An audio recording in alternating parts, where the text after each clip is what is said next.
Hello guys, welcome to my blog. આજે આપણે વાત કરી રહ્યા છીએ પીએમ મોદીના કાલના જે ભાષણ કહો એ પ્રવચન કહો એના માટેની. એ કાલે પીએમ મોદીએ બહુ સરસ વાત કરી જે અત્યારે હાલ બહુ ટ્રેન્ડમાં છે.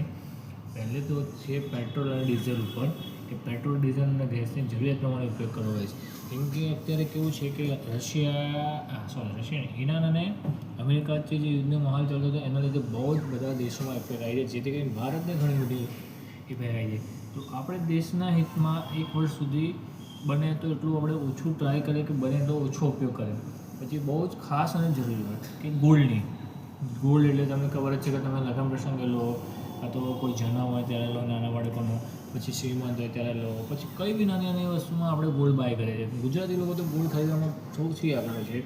ગુજરાતીઓ લોકો દરેક નાના મોટા પ્રસંગમાં ગોલ્ડ લે છે, ચાહે મરણ હોય, જન્મ હોય, પછી પહેલો દિવસ હોય, પહેલું વર્ષ હોય જન્મનો, પછી પહેલી એનિવર્સરી હોય, વોટ એવર ગમે તે રીતે.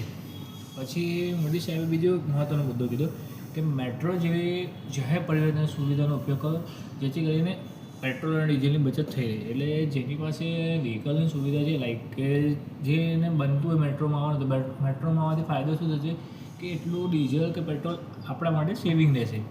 હા, તમે વાપરો છો, તમારા જો પૈસા છે એનો કોઈ વાંધો નથી, બટ આમાં શું કે દેશમાં હાલ તંગીની માહોલ છે, જેથી કરીને બીજાના લોકોની ઇફેક્ટ ના નડે.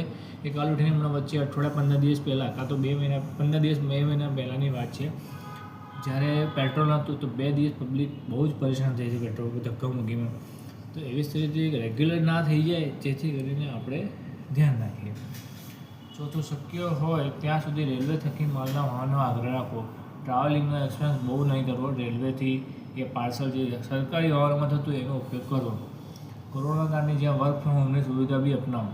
હા, જો તમારે ટ્રાવેલ બહુ દૂરનું થતું હોય લાઈક, તો એવું ના કરો. તમે ઘરે બેઠા બી હોમવર્કથી તમે કરી શકો છો. લાઈક નહીં કે કોન્ફરન્સ હોય, ઝૂમમાં હોય, એમાં તમે મિટિંગ કરીને તમે તમારું કામ અટેન્ડ કરી શકો છો. જો ખાનગી વાહનની જરૂર હોય તો જ વધુ લોકો સાથે લઈને મુસાફરી કરો. આ મહત્ત્વનો મુદ્દો છે.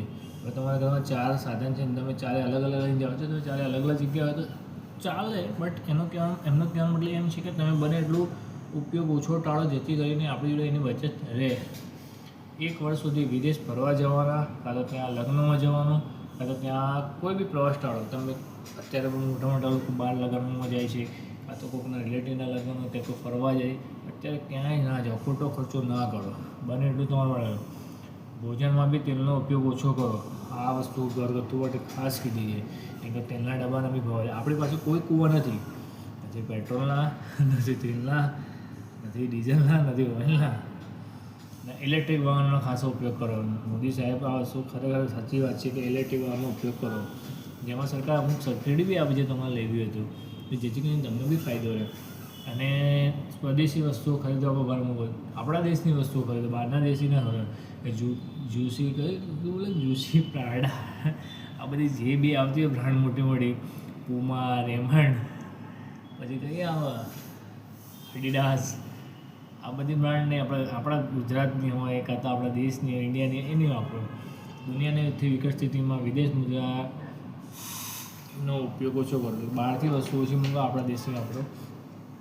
આનો મહત્ત્વનો મેન મુદ્દો છે કે તમારે પાછું લોકડાઉન લાવવું નથી તો આ વસ્તુ કરજો. જો લોકડાઉન લાવવું હોય તો તમે આ વસ્તુ કરશો તો પછી લોકડાઉન આવશે. બને એટલું તમે આ વસ્તુનું ધ્યાનમાં રાખો, પોતાના ધ્યાનમાં રાખો, કે દેશ માટે વિચારો, તમારા માટે વિચારો, આપણા આજુબાજુ માટે વિચારો, જેથી કરીને આપણે આપણા દેશનો ભોગ બનવો ના પડે. અને જો તમે વિડીયો ગમ્યો હોય તો લાઈક, શેર અને કમેન્ટ જરૂર કરી દેજો. જય શ્રી રામ.